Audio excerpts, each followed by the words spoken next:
caso con este tipo. ¿Y es mucho lo que tenés que pagar? Esto no termina más.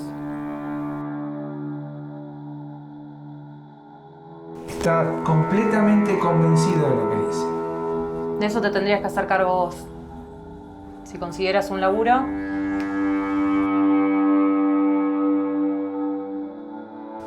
no sé, tal vez ese tiempo separado nos haga bien.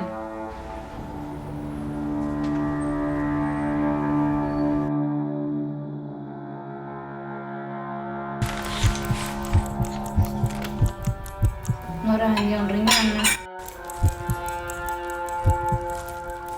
Yo no puedo hacerlo. No soy un asesino.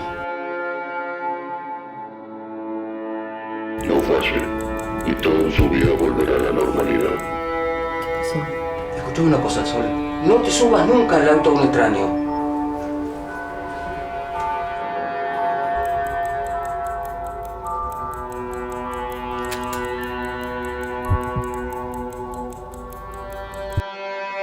Siempre hay una primera vez. ¿No lo crees?